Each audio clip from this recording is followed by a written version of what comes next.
So, contrary to popular belief, I'm not in London right now. In fact, I've been back in Perth for a while. As soon as I got back, I lost my iPhone for like 3 weeks. So I have not been able to finish these vlogs. So this is a really, really belated vocal breakdown of my lesson with Kelly. Ended up having a 2-hour session with Kelly. So there was a lot of like sort of mentally going over riffs and stuff like that. We were doing My All by Mariah Carey, which is a challenge. During warm-up, she helped me with the idea of visualization for your like phonation is imagining a water lily on a pond and like imagining it going across the pond to keep it nice and even, which I liked. She gave me a funny warm-up that was like doing a glottal like but then like changing pitches and you kind of sound like a crow.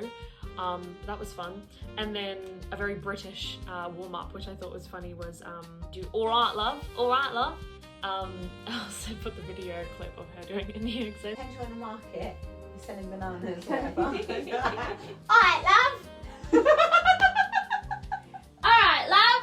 Yeah. Alright, love! Like a parrot. With pop, the vibe is very important. Like this song for My All, she said, it's 3 a.m. and you can't sleep and maybe you're a little bit tipsy. I was like, period. So trying to find like the vibe that you want vocally does actually help a lot, especially for us musical theatre people, because we feel a bit lost without some sort of intention acting wise, I guess. So having that kind of focus of being like, this is the vibe I need to create with my voice was very helpful for me. Jaw movement in pop. There's so many pop singers who like adjust their jaw as they do riffs, especially. And Camila Cabello is a huge one for that.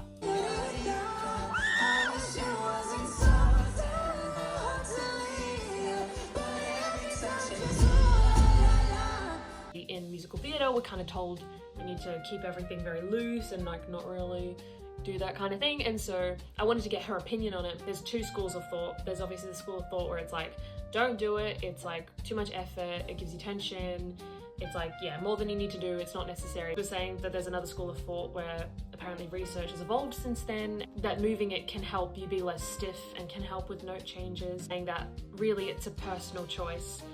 The importance being that if you do move your jaw, you're not clenching it, because that's a very different sensation. She said the way she feels it is like there's a balance between tension and relaxation as she does it, rather than that like a clenching kind of feeling. It's more of like it's going with the riff. It was important to get a perspective of someone who isn't just musical theatre, and that there are ways of doing it that potentially aren't as bad for you as people say. Talked a lot about like vocal colours and all the different things you can use to create different vocal colours, like dropping your jaw, pursing your lips. She even told me one time to just like purse my top lip, and it was crazy because it literally changed the sound. Even like smiles and all this kind of thing. Like it's just reminding us how important all of our facial bits and pieces are to creating different shapes and colours vocally. And especially with pop, you want to do as many as you can kind of in a phrase. Exploring those little things that make that difference between like just listening to something and listening to be like, oh, I loved when she did that. Like it's those little changes that are really interesting, and it was cool to get to go into that detail with someone who knows so much about it. The biggest thing for me especially was just relaxing and having it a bit more breathy, because musical theatre, we're taught to be, you know, on voice, phonators phonating, like do all the things, and you know there's tension in ways, and the vibe of it being, you know, 3 a.m, you're tired, you're relaxed, and it's breathy, and it's okay for it to be breathy. I also learned how many different kinds of riffs there are. Like, again, I'm coming from someone who just does not riff. Like there's little like throwaway endings and then doubles when you're just kind of going a note again and again, and then obviously ripping up and down. Excited to then experiment with how many things you can do and how many things I didn't realize I was doing, but like they're all part of the same riffing family. A good way to break down a riff is doing it on like na-na-nas. For example, na-na-na-na-na-na, na-na-na-na-na-na, breaking it down like that, or doing with the 1, 2, 3, 4, 5, 6, like breaking it down in certain ways, and then just repeating that a bunch of times, and then putting it on the actual song. Like patience is key, especially for beginners with riffing. Patience is key. We then put on this like sort of track thing. It was kind of similar to like Whopper People, Joel's riff circle moment, where he kind of just puts on like a track and you just kind of have to riff. But she did this thing where she'd repeat a riff and I'd repeat it back to her.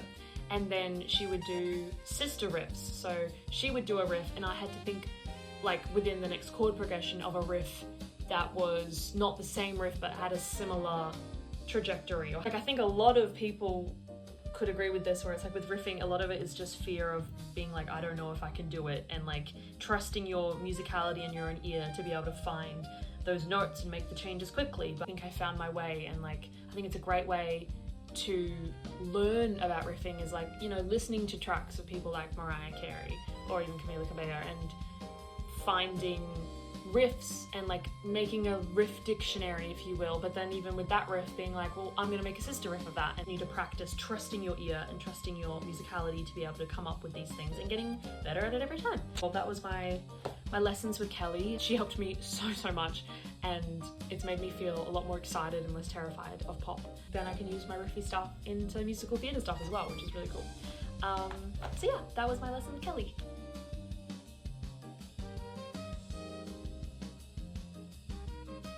Hello, so this is my good friend Connor. Say hi to Connor. So we're at the Camden Markets and We've just like made history. we did. So That's gonna be it. and we got the deluxe deal because we got So we did spend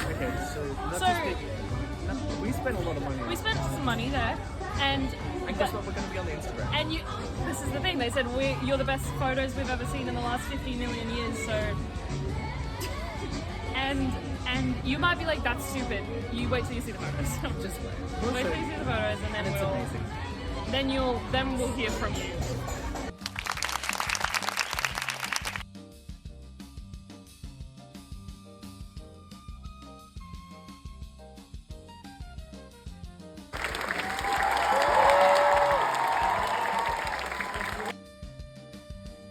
So this is me after Phantom. I don't usually film right afterwards because this is what I usually look like. But this one is just particularly still bad because I'm somehow still crying and I've left the theatre and I'm standing at the theatre that it first started in, watching it. I'm not okay.